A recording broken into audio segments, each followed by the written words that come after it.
नमस्कार दोस्तों, आज हम आपके सामने एक ऐसी घटना बताने जा रहे हैं जिसके बारे में अधिकतर हिंदू नहीं जानते हैं। गोवा का एक ऐसा स्तंभ, एक ऐसा खंभ जहां जेवियर के अनुयायी हिंदुओं को काट दिया करते थे। चलिए शुरू करते हैं आज का वीडियो, लेकिन उससे पहले अगर आप हमारे चैनल पे नए हैं तो इस चैनल को सब्सक्राइब जरूर करिएगा और बगल वाले बेल आइकन को जरूर दबाइएगा। सभ्यता की आड़ और दिखावे में आज भी कई ऐसे संत जेवियर हमारे बीच मौजूद हैं जो इस देश की आस्था को खोखला करने का हर संभव प्रयास कर रहे हैं, जो बस इस इंतजार में है कि कब हिंदुओं के जनेऊ के खिलाफ पुर्तगालियों की तरह आदेश जारी कर दिए जाएं। गोवा भारत के सबसे छोटे राज्यों में से एक है।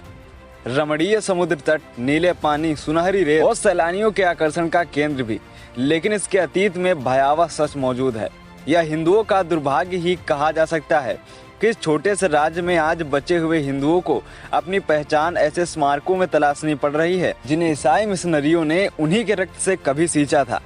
भारत के पश्चिमी तट पर स्थित गोवा के पेल्हा में चर्च और आश्रम पुर्तगाली शासन के दौर से ही मौजूद हैं। 16वीं और 17वीं शताब्दी के बीच पुराने गोवा में व्यापक स्तर पर चर्चों और गिरजाघरों का निर्माण किया गया था। इनमें शामिल हैं basilica of Bom Jesus, saint cathedral, saint Francis Assisi के चर्च और आश्रम। इन चर्चों और आश्रम को 1986 में विश्व धरोहर स्थल घोषित किया गया था। इन गिरजाघरों में रखे गए अधिकांश चित्र लकड़ी के बॉर्डर से घिरे हैं। ये ईसाई मिशनरी सेंट जेवियर के मकबरे को सजाने के लिए इस्तेमाल किए गए फूलों के डिजाइन जैसे ही हैं। पत्थर और लकड़ी की मूर्तियां, उन पर हुई शानदार उत्कृष्ट नक्काशी देखकर लगता है मानो गोवा हमेशा से ही इतना शांत और रमणीय था।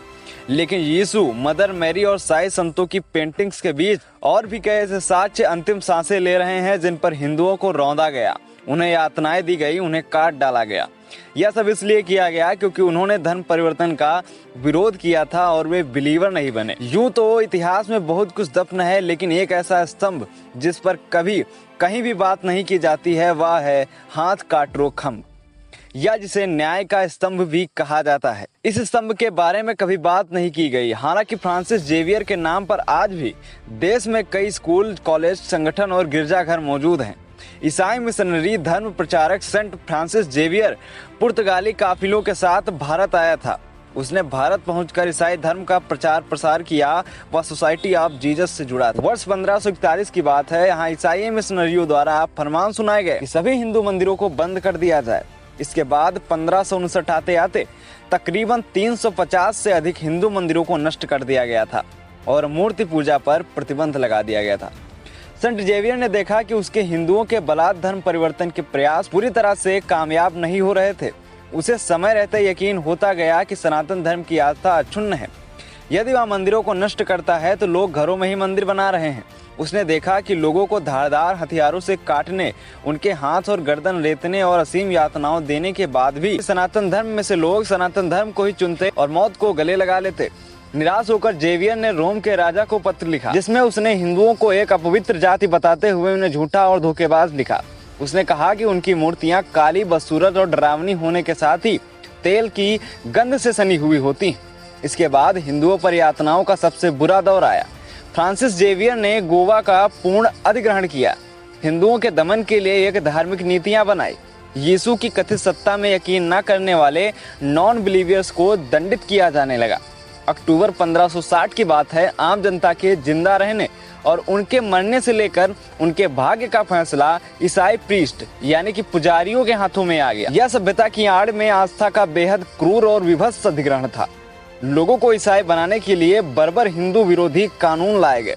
धर्मांतरण के लिए लोगों को विश्वास के कार्य की प्रक्रिया से गुजरना होता था। इसके लिए लोगों को रैक पर खींचकर या सूली पर जलाया जाता था।